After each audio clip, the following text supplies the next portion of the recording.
할렐루야. 오늘 날씨가 참 좋고 또 하나님께서 은혜 주시기에 너무나 좋은 날이다라는 생각이 들었습니다. 주일 예배에 오신 우리 사랑하는 성도님들 진심으로 환영합니다. 우리 옆에 계신 분들 한번 인사하면 좋겠습니다. 잘 오셨습니다. 은혜 많이 받으십시오. 한번 인사하겠습니다. 잘 오셨습니다. 잘 오셨습니다. 잘 오셨습니다. 은혜 많이 받으십시오. 잘 오셨습니다. 잘 오셨습니다. 잘 오셨습니다. 감사합니다. 이 시간에 우리의 마음을 모아서 거룩하신 하나님 앞에 예배로 나아가겠습니다. 할렐루야. 그의 성소에서 하나님을 찬양하며 그의 권능의 궁창에서 그를 찬양할지어다. 호흡이 있는 자마다 여호와를 찬양할지어다. 아멘. 모든 찬양과 경배를 받으시기에 합당하신 아버지 하나님, 지난 한 주간도 주님의 은혜와 사랑으로 우리의 삶을 붙들어 주시고 함께 모여 주님을 예배하게 하시니 감사드립니다. 주님께서 허락하신 이 거룩한 예배 가운데 주님을 인격적으로 만나는 시간 되게 하여 주시옵소서. 우리의 마음을 새롭게 하여 주시고 회복시켜 주시옵소서. 하늘의 평강과 은혜로 가득 채워 주시옵소서. 살아계신 주 예수 그리스도의 이름으로 기도드리옵나이다. 아멘. 다 함께 자리에서 일어나셔서 찬송가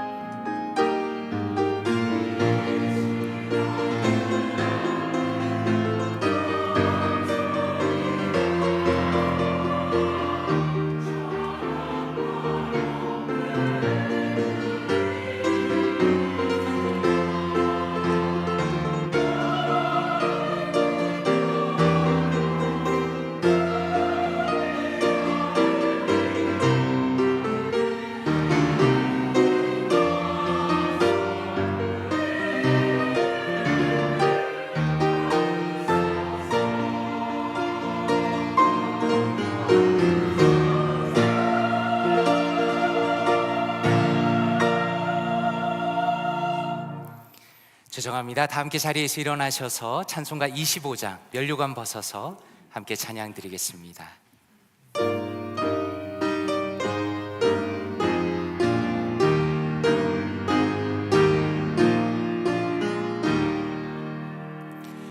면류관 벗어서 주 앞에 드리세. 저 천사 기쁜 노래가 온 땅에 퍼지네. 내 혼아 깨어서 주 찬송하여라. 온 백성 죄를 속하신 만왕의 면류관 벗어서 주 앞에 드리세. 그 손과 몸의 상처가 영광 중 빛나네. 하늘의 천사도 그 영광 고난의 신비알고자 늘 음모하도다. 면류관 벗어서 주 앞에 드리세. 온 세상 전쟁 그치고 참 평화 오겠네. 주 보좌 앞에서 온 백성 엎드려 그 한량없는 영광을 늘 찬송합니다.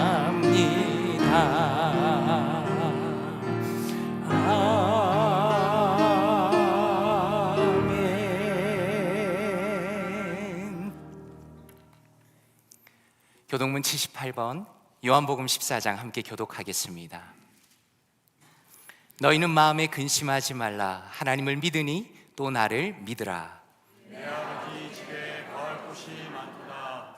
그렇지 않으면 너희에게 일렀으리라.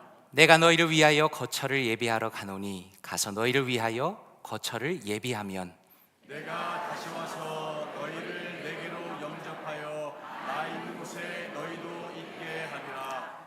내가 어디로 가는지 그 길을 너희가 아느니라. 도마가 이르되 주여 주께서 어디로 가시는지 우리가 알지 못하거늘 그 길을 어찌 알겠사옵나이까. 예수께서 이르시되 내가 곧 길이요 진리요 생명이니 나로 말미암지 않고는 아버지께로 올 자가 없느니라. 아멘. 사도신경으로 우리의 신앙을 함께 고백하겠습니다. 전능하사 천지를 만드신 아버지 하나님 아버지를 내가 믿사오며 그 외아들 우리 주 예수 그리스도를 믿사오니 이는 성령으로 잉태하사 동정녀 마리아에게 나시고 본디오 빌라도에게 고난을 받으사 십자가에 못 박혀 죽으시고 장사한 지 사흘 만에 죽은 자 가운데서 다시 살아나시며 하늘에 오르사 전능하신 하나님 우편에 앉아 계시다가 저리로서 산자와 죽은 자를 심판하러 오시리라. 성령을 믿사오며 거룩한 공회와 성도가 서로 교통하는 것과 죄를 사하여 주시는 것과 몸이 다시 사는 것과 영원히 사는 것을 믿사옵나이다. 아멘.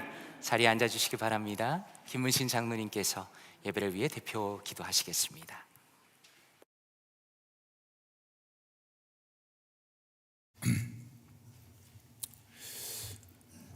말씀으로 천지를 창조하시고 지금도 이곳에 우리와 함께 살아계셔 우리들의 삶과 교회와 또 이 세상을 이끄는 역사의 힘의 주제가 되시는 우리의 창조주 하나님 아버지, 이 거룩하고 귀한 주일 아침에 우리를 하나님의 전에 불러주셔서 하나님 아버지께 예배드리게 하시고 우리 죄인들 그 예배를 통하여 찾아오시는 하나님의 말씀을 통하여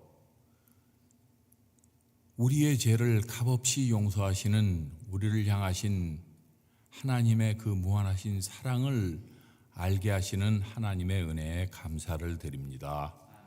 하나님 아버지, 지난 주일 이후 한 주간 동안 이 험한 세상에서 살 때 연약한 우리를 홀로 두지 아니하시고 돌보아 주심을 하나님 아버지 감사드립니다. 하나님 아버지, 그러나 저희들 이 세상 가운데 사는 동안에 지고 있는 짐이 너무 무겁고 저희를 향하여 오는 유혹들이 너무나 이기기 힘들어 하나님께서 저희들이 성도로서의 삶을 살길 원하는 대로 살지 못하고 지은 많은 죄들이 있음을 하나님 아버지 고백합니다. 하나님 아버지, 이 예배 시간에 선포되는 하나님의 말씀이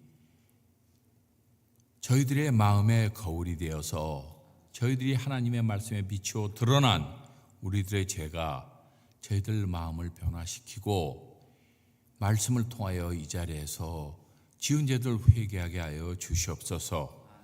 하나님 아버지, 이제 우리 이 어려운 이민교회의 마지막 때, 이때를 어려운 때를 위하여 만세전에 예배해 주신 우리 정진부 목사님을 우리 교회에 보내주심을 하나님 아버지 감사드립니다. 우리 목사님 이제 오신 지 4달 됐는데 짧은 시간 동안에 너무나 많은 사역들을 하고 또 준비하고 있습니다. 하나님 아버지, 그 하는 사역들 가운데 준비하는 가운데 영육간의 강건함 주시고 성령의 충만함 주시고 가족과 자녀들을 지켜주셔서 우리 목사님 사역하실 때 오직 하나님 사역에만 전념할 수 있도록 하나님 은혜를 내려 주시옵소서.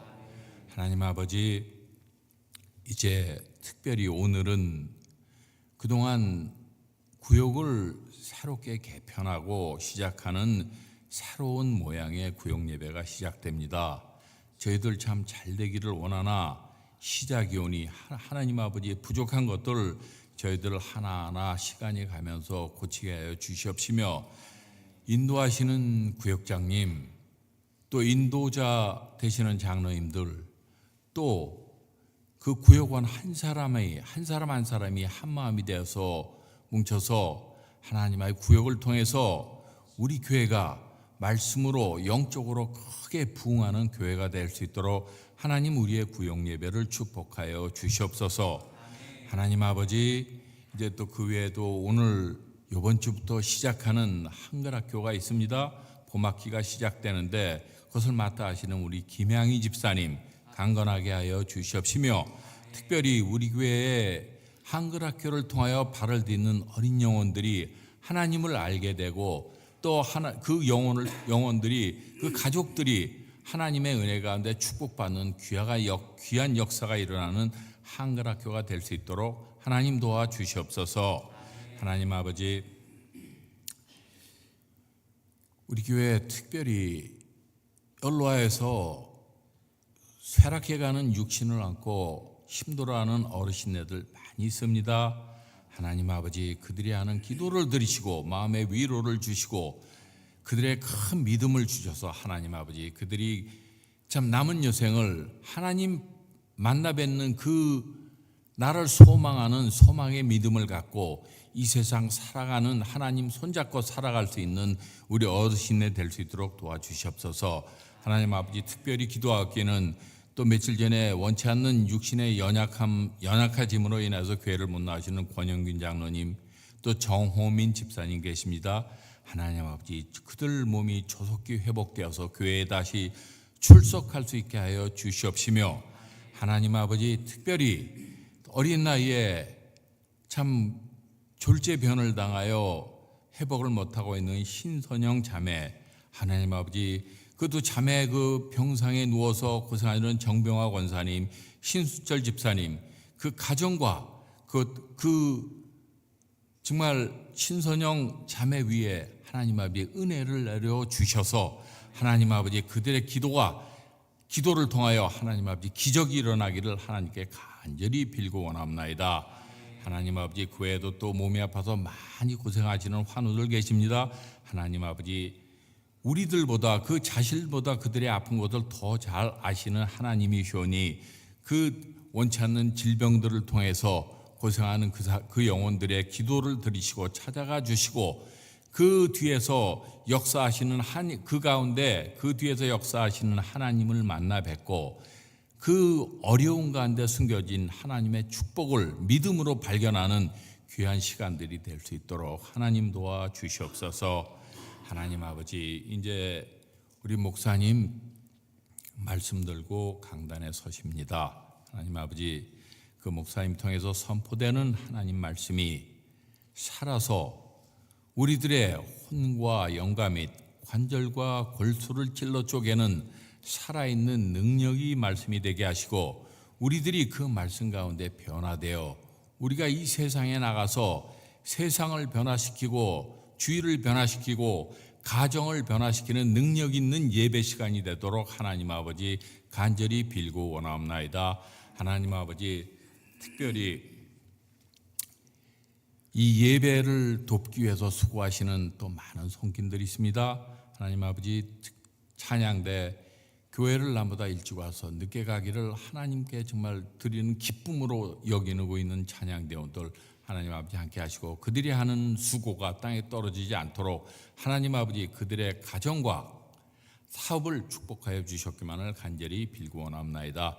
하나님 아버지, 이제 예배 순서 모든 순서 하나하나를 통하여 하나님 홀로 영광 받아 주셨기만을 간절히 빌고 원하옵고, 특별히 예배에 임하는 우리 한 사람 한 사람들 정신을 집중하여 하나님께서 기뻐하시는 산 예배가 될 수 있도록 하나님 축복하여 주실 줄 간절히 빌고 원하며, 이 모든 것 우리를 구원하신 예수님의 이름으로 기도합니다.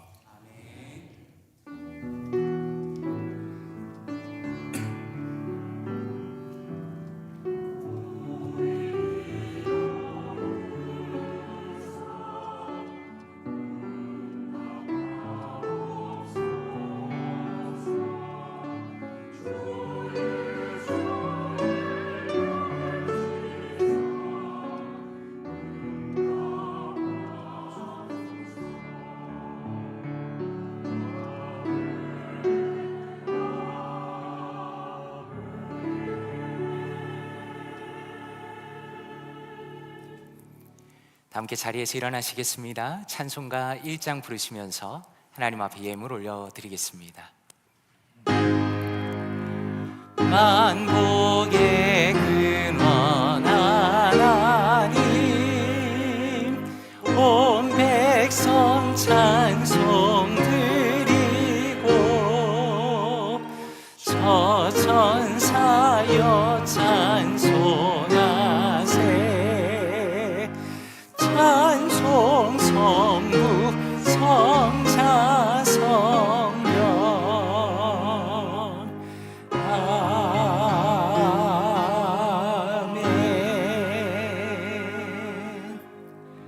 사랑과 은혜가 충만하신 아버지 하나님, 오늘도 주님의 품 안에 저희를 불러주시고 주님의 임재로 우리의 마음을 채워주심에 감사드립니다.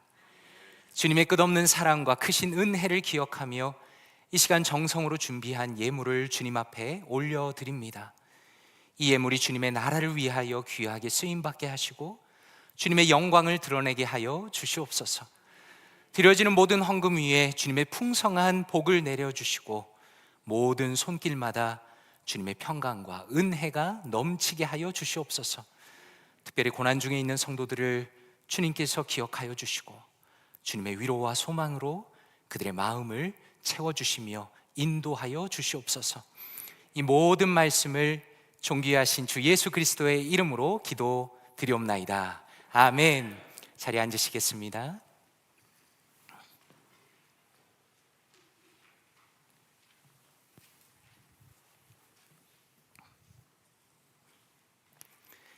교회 앞에 광고 말씀 올리도록 하겠습니다. 우리 장로님께서 기도해 주신 것처럼 오늘 구역 모임이 있습니다. 예배 이후에 친교실로 모두 이동해 주시고 또 구역별로 테이블에 앉으시면 되겠습니다. 그리고 식사를 하시고 11시 50분이 되면 각 구역별 장소로 이동하시면 됩니다. 이미 우리 구역장 또 구역 리더분들에게 장소에 대해서 안내를 드렸고요. 그리고 주보 안에 보면 구역 예배 장소가 있습니다.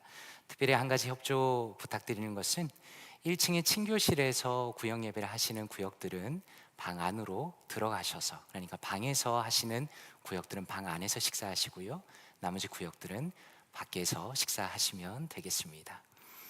다음 주 주일 예배 후에 재직 수련회가 있습니다. 우리 재직들께서는 모두 참석해 주시고 또 세미나와 위원회 모임을 진행하도록 하겠습니다. 장로님 기도해 주신 것처럼 새싹 한국학교가 이번 주부터 개강하게 됩니다. 참 귀한 사역인데 많이 기도해 주시고 또 격려해 주시면 감사하겠습니다. 2월 16일에는 예배 후에 각 전도회 모임이 있을 예정입니다. 스케줄 참고하시면 좋겠습니다. 이 시간에는 할렐루야 찬양대의 찬양이 있겠습니다.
아멘. 하나님께 영광의 박수를 올려드리겠습니다.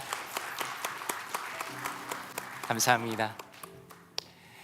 성도님들, 주일 아침에 예배 나오실 때 어떤 기대감을 가지고 나오십니까? 저는 물론 예배에 대한 기대감을 가득 가지고 나오지만 오늘 찬양대에서 어떤 찬양할까라는 그런 기대가 참 많이 있습니다. 오늘도 아름다운 찬양 진심으로 감사드리고 또 이렇게 귀하게 섬기시는 분들 위해서 많이 기도해 주시면 감사하겠습니다.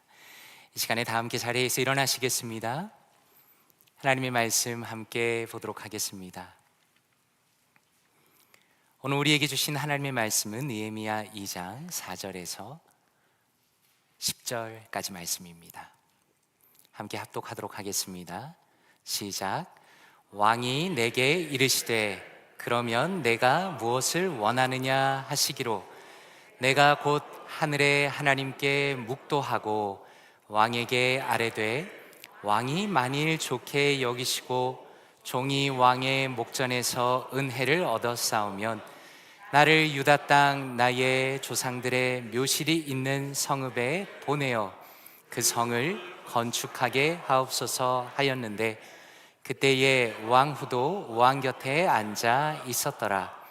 왕이 내게 이르시되 내가 몇 날에 다녀올 길이며 어느 때에 돌아오겠느냐 하고 왕이 나를 보내기를 좋게 여기시기로 내가 기한을 정하고 내가 또 왕에게 아뢰되 왕이 만일 좋게 여기시거든 강 서쪽 총독들에게 내리시는 조서를 내게 주사 그들이 나를 용납하여 유다에 들어가기까지 통과하게 하시고 또 왕의 삼림 감독 아삽에게 조서를 내리사 그가 성전에 속한 영문의 문과 성곽과 내가 들어갈 집을 위하여 들보로 쓸 제목을 내게 주게 하옵소서 하매 내 하나님의 선한 손이 나를 도우심으로 왕이 허락하고 군대의 장관과 야방을 보내어 나와 함께 하게 하시기로 내가 강 서쪽에 있는 총독들에게 이르러 왕의 조서를 전하였더니 호른 사람 산발락과 종이었던 암몬 사람 도비아가 이스라엘 자손을 흥왕하게 하려는 사람이 왔다 함을 듣고 심히 근심하더라. 아멘. 자리에 앉으시겠습니다. 말씀을 위해서 기도하겠습니다. 아버지 하나님, 감사합니다. 주님께서 우리를 은혜의 자리로 인도하시고 살아계신 주님의 음성을 듣게 하시니 감사드립니다. 간절히 바라기는 성령 하나님께서 이 시간에 우리의 마음을 밝혀주시며 진리의 말씀을 깨닫게 하여 주시옵소서. 우리의 영혼의 깊은 곳에서부터 변화와 회복이 일어나는 귀하고 복된 시간 되게 하여 주시옵소서. 이 모든 말씀을 존귀하신 주 예수 그리스도의 이름으로 기도드리옵나이다. 아멘. 그러면 내가 무엇을 원하느냐? 그러면 내가 무엇을 원하느냐라는 제목으로 하나님의 말씀 전하도록 하겠습니다. 혹시 성도님들께서는 별명을 가지고 계십니까? 저는 저희 집에서 불리는 별명 중에 하나가 마이너스의 손입니다. 여기서 잘 들으셔야 하는데 마이더스의 손이 아니라 마이너스의 손입니다. 이런 별명이 붙은 이유는 이상하게도 제가 손만 대면 멀쩡한 것도 망가지기 때문입니다. 그래서 저에게는 손으로 무엇인가 만들고 고치는 것이 참 쉽지 않은 것 같습니다. 성도님들 아시는 것처럼 이번에 이 뒤에 보이는 50주년 기념 예배를 위해서 기도의 벽을 만들기 위해서 우리 김진일 장로님 또 이서구 집사님 참 수고를 많이 하셨습니다. 긴 나무를 사다가 일일이 다 자르고 또 사포질을 하고 또 십자가를 만들고 이렇게 아름다운 조형물로 만드신 겁니다. 저는 이렇게 만들어진 결과물을 보면서 야, 이분들이야말로 마이더스의 손이다라는 생각이 들었습니다. 원래 마이더스의 손이라는 것은 고대 그리스 신화에 등장하는 이야기입니다. 마이더스라는 왕은 실레노스라는 사람을 친절하게 대접했다는 이유로 디오니소스라는 신으로부터 소원을 들어주겠다라는 약속을 받습니다. 그리고 그 약속을 받고서 이렇게 말합니다. 내가 만지는 모든 것이 황금으로 변하게 해주십시오. 그리고 그 소원이 실제로 이루어졌습니다. 왕은 너무나 기뻐했습니다. 그러나 얼마 되지 않아서 자기가 원했던 소원이 얼마나 끔찍한 것인지를 알게 되었습니다.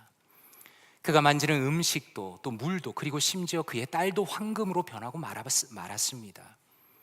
그래서 이야기를 듣는 사람들은 어떤 교훈을 얻는 것인가?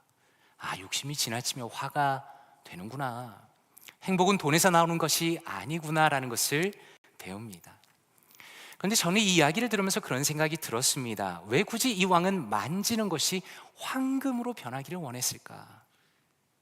아마도 그의 마음 가운데 그 황금에 대한 욕구가 늘 자리 잡고 있었던 것 같습니다. 그리고 실제로 이루어질 수 있는 기회가 찾아왔을 때 주저하지 않고 황금으로 만드는 손을 주십시오라고 요구한 겁니다. 그렇다면 저는 성도님들께 여쭙고 싶습니다. 만약에 정말로 우리에게 소원을 이룰 수 있는 기회가 한번 찾아온다면 무엇을 이루시고 싶으십니까? 오늘 말씀 1절에 이렇게 시작합니다. 아닥사스다 왕 제27년 니산월에 왕 앞에 포도주가 있기로 내가 그 포도주를 왕에게 드렸는데 이전에는 내가 왕 앞에서 수심이 없었더니 라고 이야기합니다. 여기서 니산월은 월의 이름입니다. 이것이 의미하는 바는 느헤미야 1장에서 2장까지 4개월의 시간이 흘렀다는 겁니다. 우리가 지난주에 무엇을 보았습니까? 느헤미야의 기도를 보았습니다. 하나님의 백성이 고난당하고 있는 것에 대한 안타까움, 그 간절한 통곡을 하나님 앞에 올려드린 지 4개월이 지났습니다. 그리고 어느 날 느헤미야가 왕 앞에서 포도주를 올리고 있는데 왕이 그의 얼굴에서 근심을 보았습니다. 2절에 이렇게 말합니다. 왕이 나에게 이르시되 너는 병이 없거늘 어찌하여 얼굴에 수심이 있느냐? 이는 필연 너의 마음에 근심이 있음이로다 하더라. 그때 내가 크게 두려워하여 라고 말합니다. 느헤미야가 크게 두려워합니다. 왜 그랬을까요? 그것은 이 당시에 가진 왕의 절대 권력 때문에 그렇습니다. 페르시아 제국의 왕은 자신이 불쾌하면 얼마든지 신하를 처형할 수 있는 자리에 있었습니다. 그리고 그의 느헤미야의 표정이 좋지 않은 것을 보면서 혹시라도 왕의 음식에 독을 탔다고 생각할 수도 있었다는 겁니다. 그래서 지금 느헤미야는 너무나 곤란한 상황입니다. 단순히 작은 두려움이 아니라 굉장히 큰 생명의 위협 속에 두려움을 느끼는 겁니다. 그런데 아주 차분하게 지혜롭게 대답합니다. 3절에 보니까 왕께 대답하되 왕은 만세수를 하옵소서. 내 조상들의 묘실이 있는 성읍이 이제까지 황폐하고 성문이 불탔사오니 내가 어찌 얼굴에 수심이 없사오리까? 라고 말합니다. 여기서 내 조상들의 묘실이 있는 성읍이라는 것은 예루살렘을 의미하는 겁니다. 저는 이 표현을 통해서 느헤미야가 얼마나 지혜롭고 사려 깊은 사람인지를 다시 보게 됩니다. 왜 굳이 지명이 아니라 이렇게 돌려서 말했을까요? 왜냐하면 그 당시에 예루살렘은 페르시아 제국의 통치 아래에 있는 도시였기 때문에 그 도시의 재건이라는 것은 정치적으로 굉장히 민감한 문제가 될 수 있습니다. 왕으로부터 괜한 의심을 살 수도 있습니다. 그래서 아주 부드럽게 간접적으로 개인적인 슬픔을 표현하면서 왕에게 호의를 얻기 위해서 조심스럽게 접근합니다.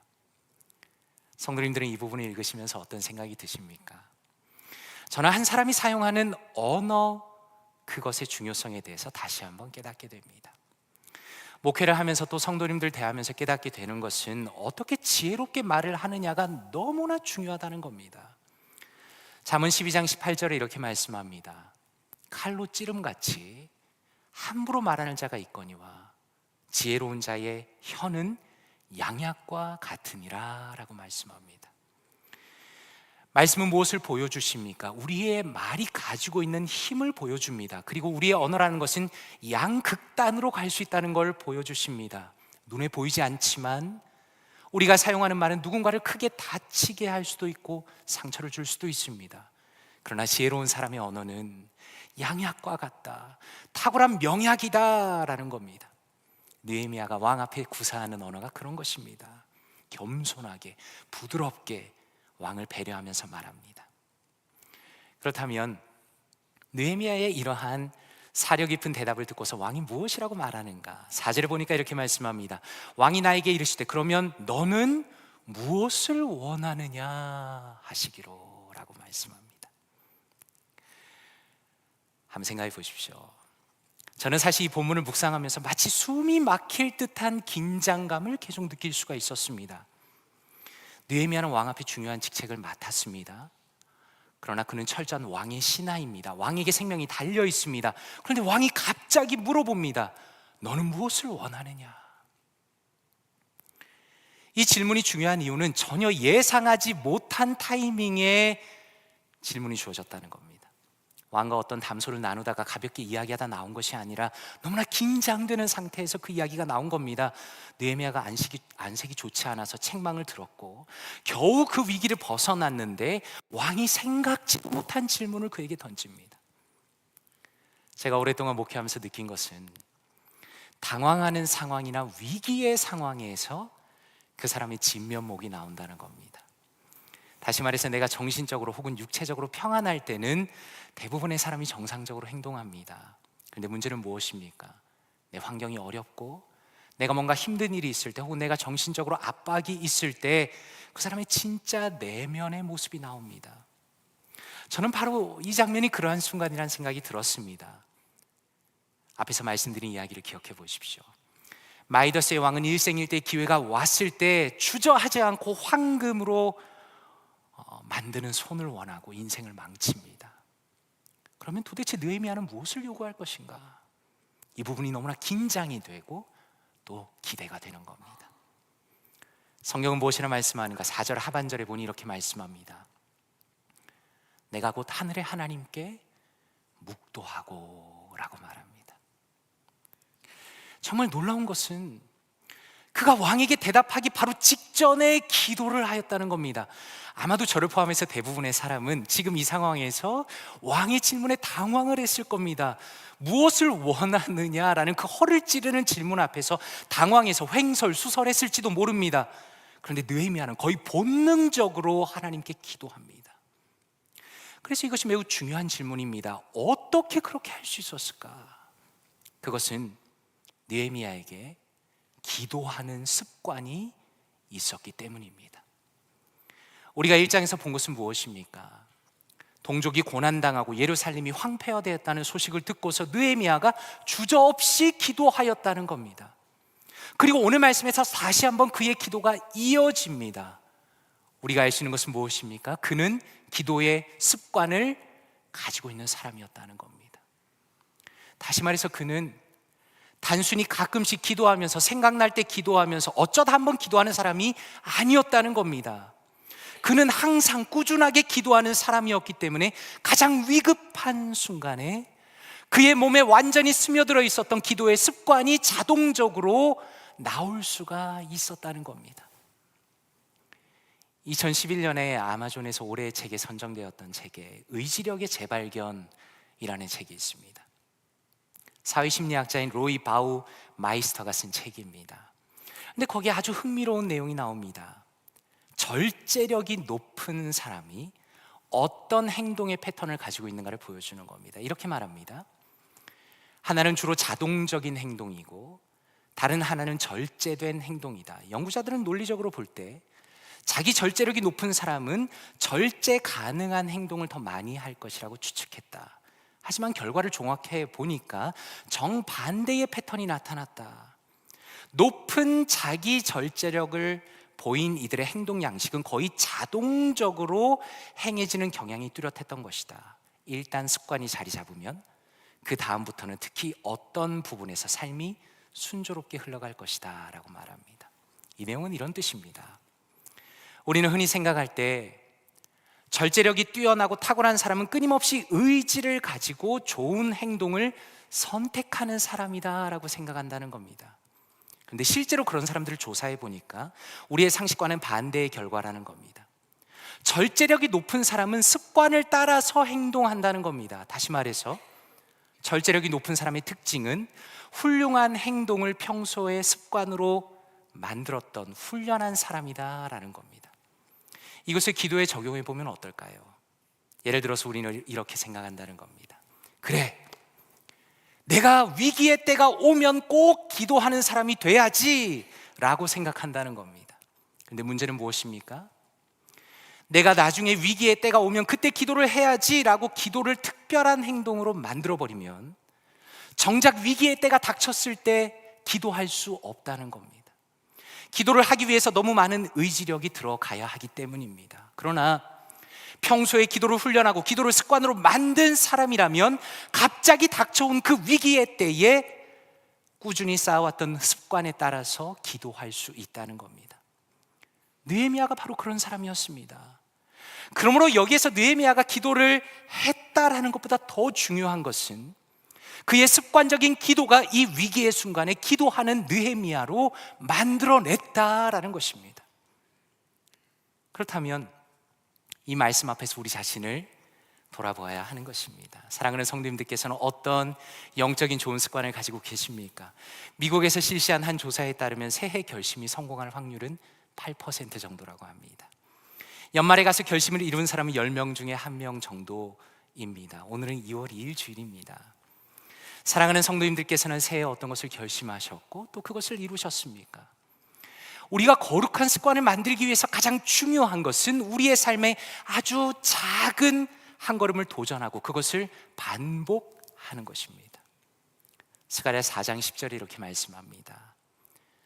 작은 일의 날이라고 멸시하는 자가 누구냐? 사람들이 스룹바벨의 손에 다림줄이 있음을 보고 기뻐하리라. 이 일곱은 온 세상에 두루다니는 여호와의 눈이라 라고 말씀합니다. 이 말씀의 배경은 우리가 지금 보고 있는 느헤미야 시대 이전에 스룹바벨이 예루살렘 성전을 다시 지을 때 사람들이 그것을 보면서 야 저건 너무 초라해 라고 비웃었던 것을 배경으로 합니다.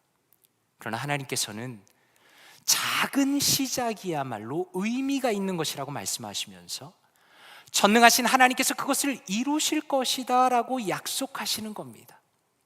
그러므로 우리에게 중요한 것은 우리가 가진 거룩한 습관을 작은 것에서부터 만들어가는 겁니다.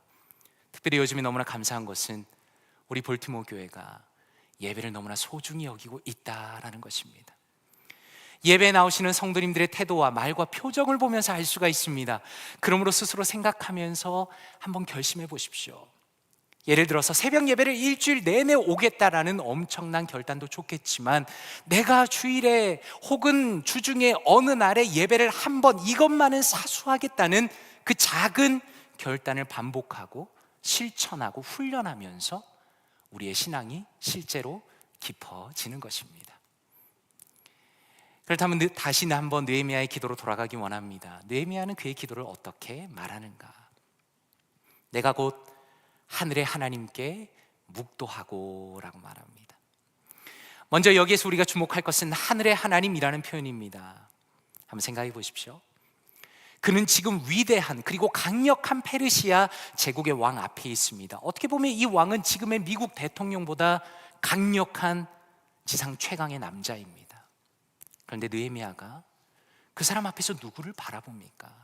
하늘의 하나님, 다시 말해서 그러한 왕조차 다스리시며 온 우주의 주인이 되시는 유일한 절대자를 향하여 기도하는 것입니다.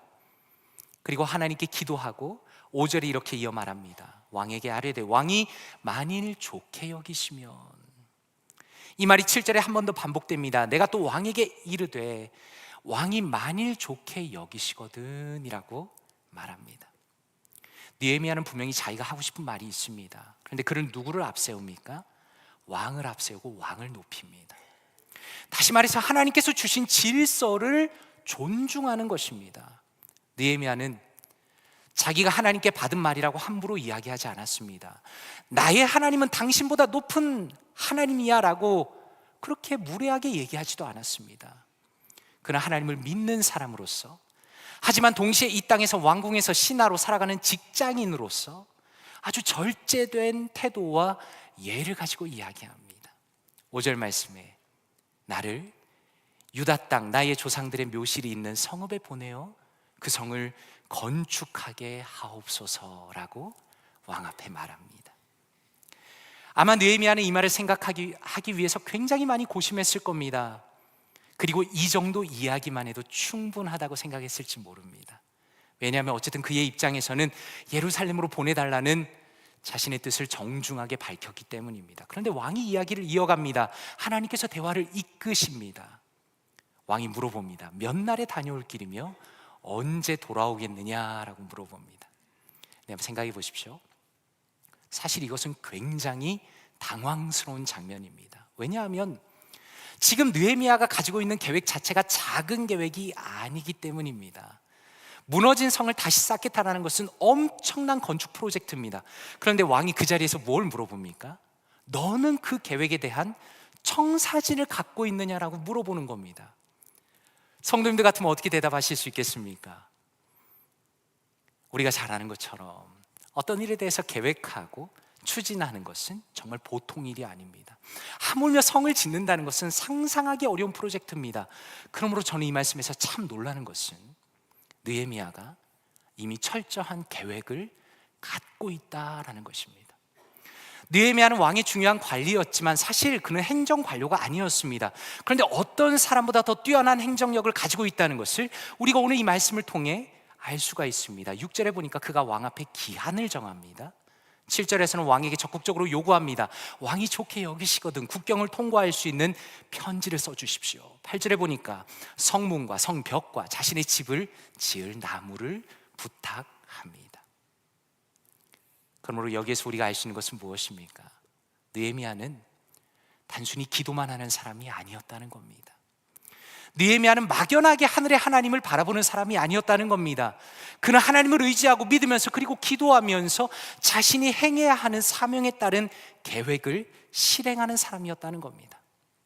아마도 1장과 2장의 그 사이에 4개월 동안에 기도하면서 계획한 것으로 보입니다.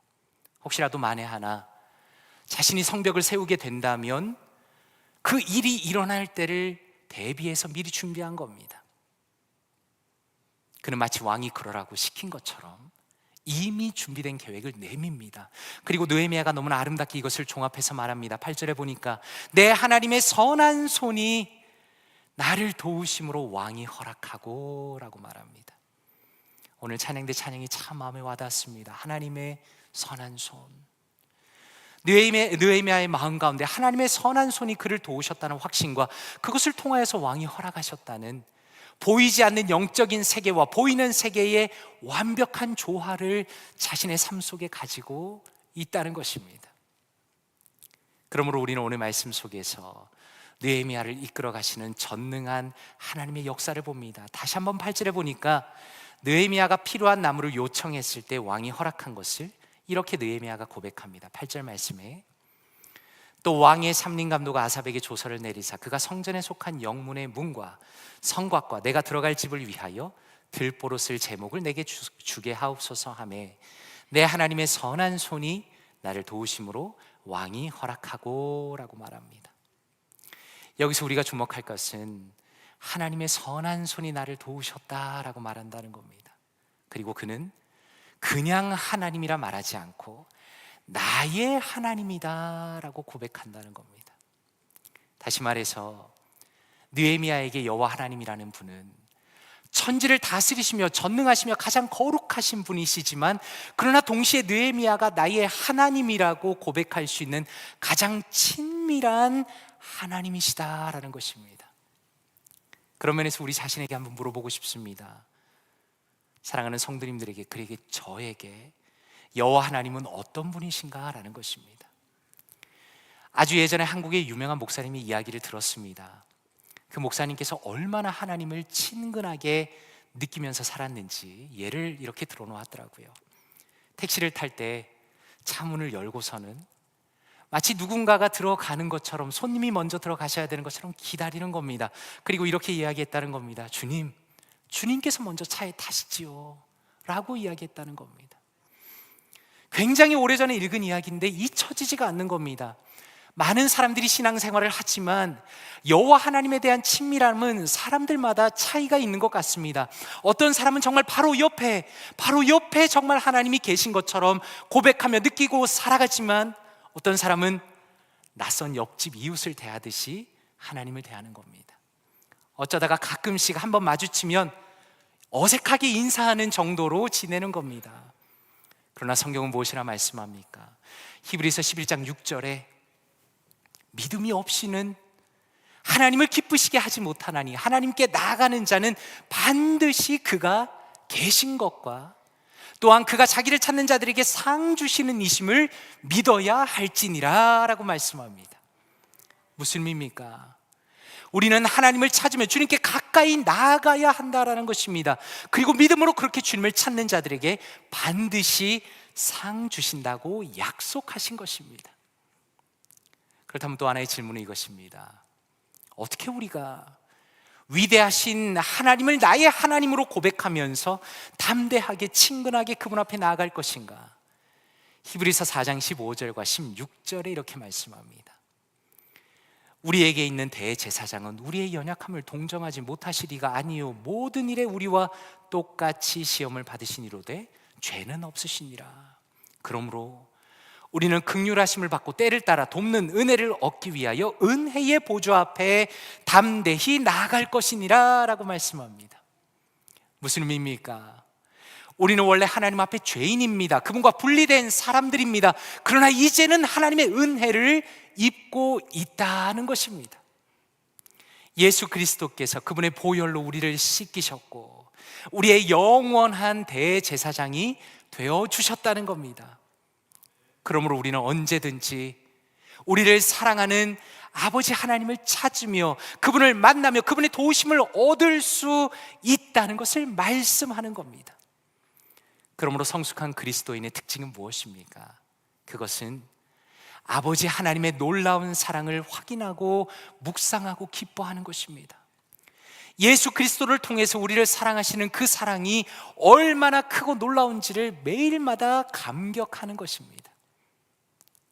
다시 오늘 말씀으로 돌아가면 이렇게 느헤미야가 드디어 예루살렘으로 가게 됩니다. 얼마나 마음이 두근거렸을까요? 아마 그의 마음에 이것이 꿈인가 생신가라는 생각이 들었을 겁니다. 이방 나라에 태어나서 한 번도 가보지 못한 자신의 고국에 돌아갑니다. 군대 장관과 마병들과 함께 갑니다.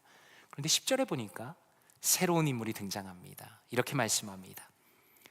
호론 사람 산발락과 종이었던 암몬 사람 도비아가 이스라엘 자손을 흥왕하게 하려는 사람이 왔다 함을 듣고 심히 근심하더라 라고 말합니다. 여기서 산발랏이라는 사람은 그 당시에 사마리아 지역을 다스리던 지도자입니다.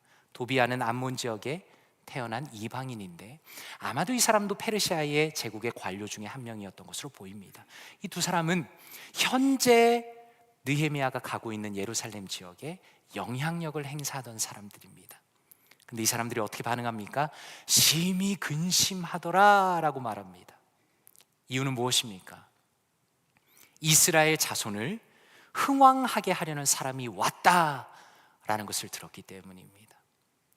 성도님들은 어떠십니까? 저는 이 말씀 묵상하는데 정말 부러웠습니다. 한번 생각해 보십시오.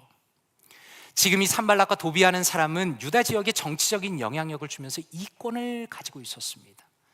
이 사람들은 이스라엘 민족이 잘 되었다면 좋겠다라는 생각 자체가 없었습니다. 그저 자신의 이익만 보면 그만이다라던 사람입니다. 그런데 그렇게 악한 사람의 입장에서도 느헤미야를 보니까 이 느헤미야는 이스라엘 자손을 흥왕하게 하려는 사람이다라는 확신이 들었다는 겁니다. 그래서 그는 두려워하고 기분 나빠하고 불쾌합니다. 그런 면에서 한번 생각해 보십시오. 사랑하는 성도 여러분, 우리는 과연 다른 사람으로부터 어떤 평판을 받고 있습니까? 다른 사람들이 나를 볼 때 저 사람은 정말 교회를 그리고 하나님의 백성을 부흥하게 하는 사람이다, 성도들의 영혼을 살리고 회복시키게 하는 사람이다라는 그런 평판을 듣고 있는가를 다시 한번 돌아보게 되는 것입니다. 이런 맥락에서 우리가 보는 것은 느헤미야는 처음부터 그의 대적이 등장했습니다. 왕의 허락을 받았다고 해서 모든 것이 잘 된 것은 아닙니다.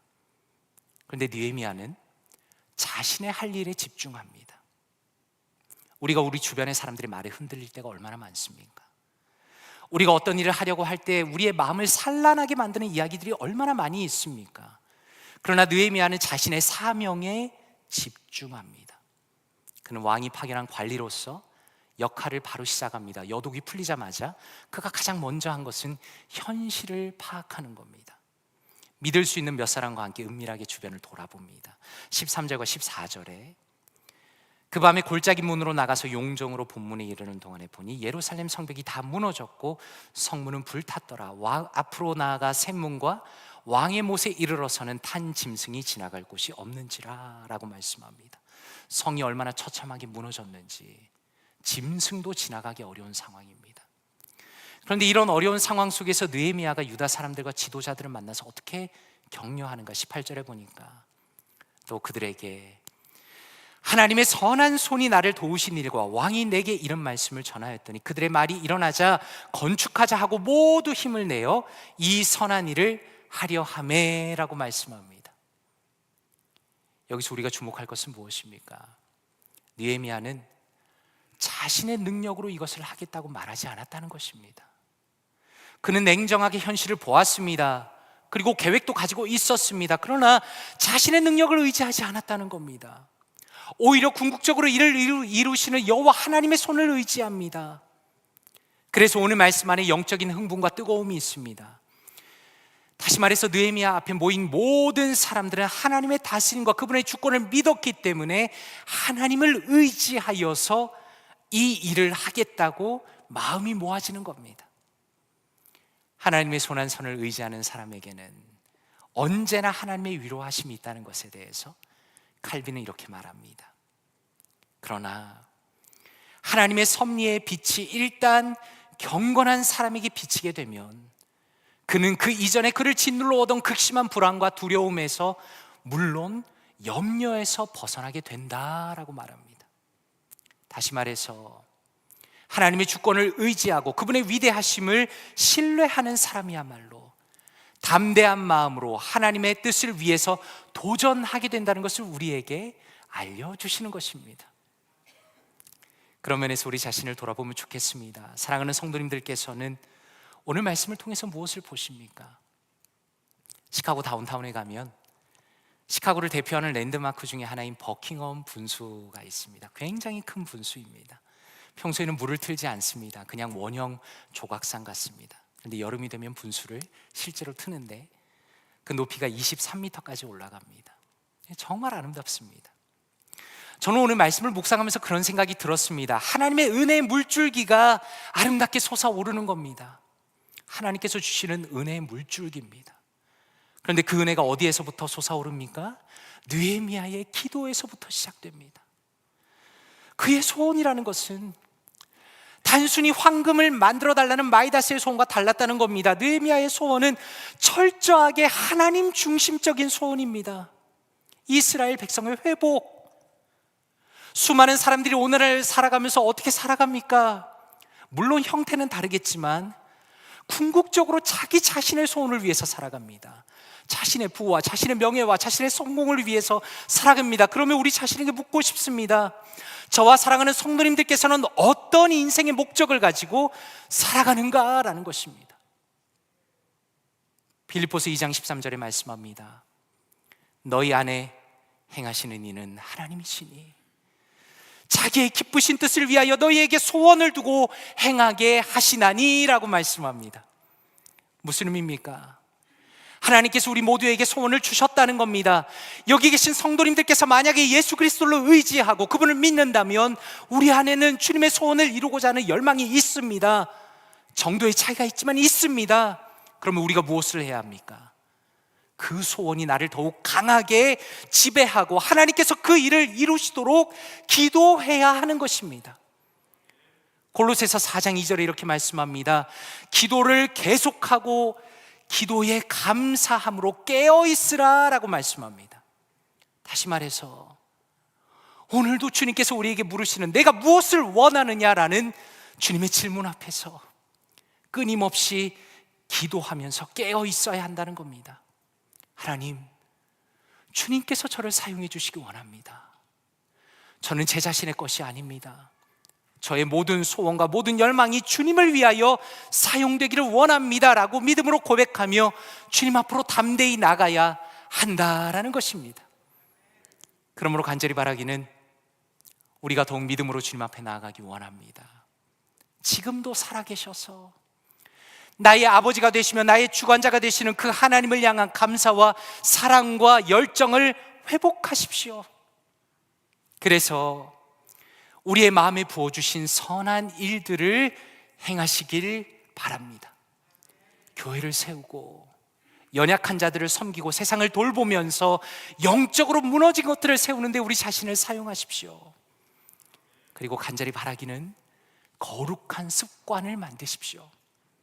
더 큰 위기가 닥쳐오기 전에 나를 하나님 앞에 정비하면서 더욱 새로워진 크리스천으로 모든 사람들이 보았을 때 저 사람이야말로 교회를 사랑하고 하나님의 나라를 위하여 살아가는 사람이구나라는 칭찬을 듣는 사랑하는 모든 성도님들 되시기를 주님의 이름으로 축원드립니다. 함께 기도하겠습니다.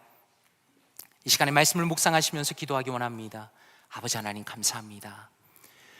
영원히 죽었던 저를 살리시고 구원하시고 자녀 삼아주시니 감사드립니다. 그리스도 안에서 베푸신 주님의 놀라운 사랑에 감사와 감격이 매일 더 깊어지게 하여 주시옵소서. 또한 기도하실 때 아버지 하나님, 저의 소원이 하나님 중심적인 소원이 되기 원합니다.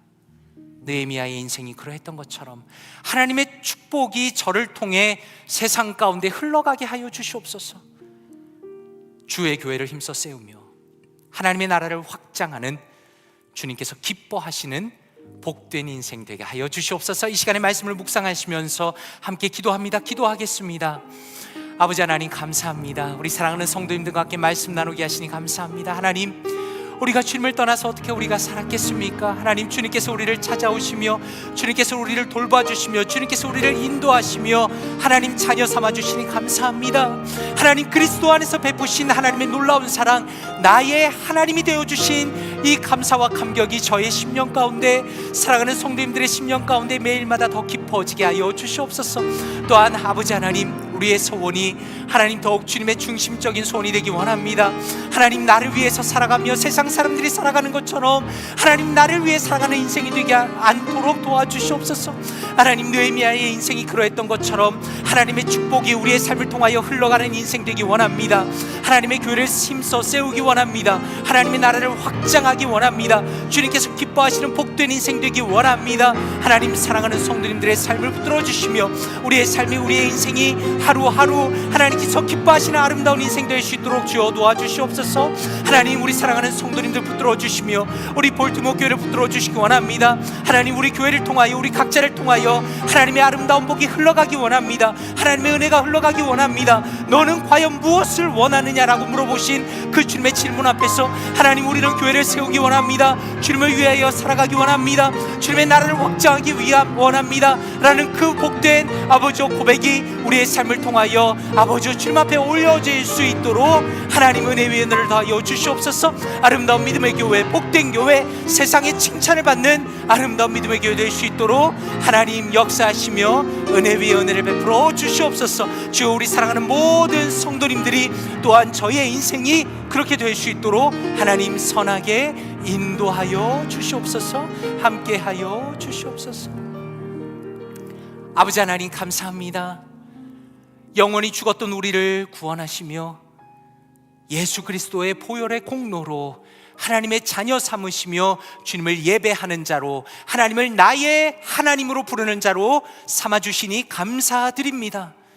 하나님, 세상 속에 살아갈 때 때로는 세상과 똑같이 나의 욕심과 나의 인생의 성공을 위하여 살아갈 때가 너무나 많음을 부끄럽게 고백합니다. 하나님, 느헤미야의 그 기도와 인생을 통하여 세상이 회복되며 나라가 회복되며 사람들이 회복되었던 것처럼 하나님, 우리의 중심 가운데 하나님의 영광을 위하여 하나님의 소원을 이루고자 하는 거룩한 열망을 부어 주시옵소서.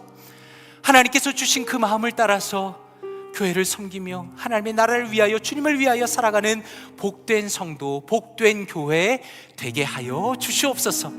이 모든 말씀을 감사드리며 살아계신 주 예수 그리스도의 이름으로 기도드리옵나이다. 아멘.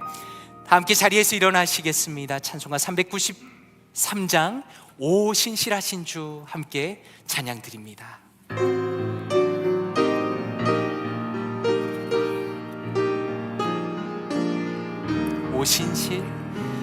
오 신실하신 주 내 아버지여, 늘 함께 계시니 두려워. 그 사랑 변찮고 그 사랑 날 지키시며 어제나 오늘이 한결같네. 오신실하신 주, 오신실하신 주, 날마다 자비를 베푸시며 일용할 모든 것, 일용할 모든 것 내려주시니 오신실하신 주.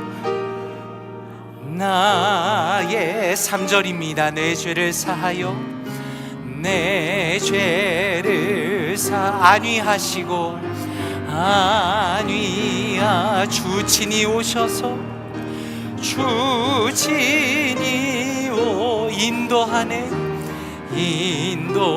아멘. 오늘의 힘되고 오늘의 힘되고 내일의 손 주만이 만복을 주만이 만복을 내 한번 두 손 들고 찬양합시다. 오신실하신 주, 오신실하신 주, 오신실한 날마다 자비를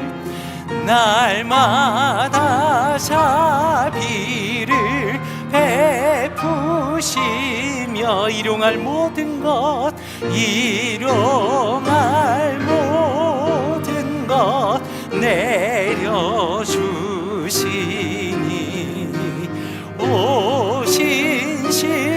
오신실하신 주, 나의 구주. 아멘.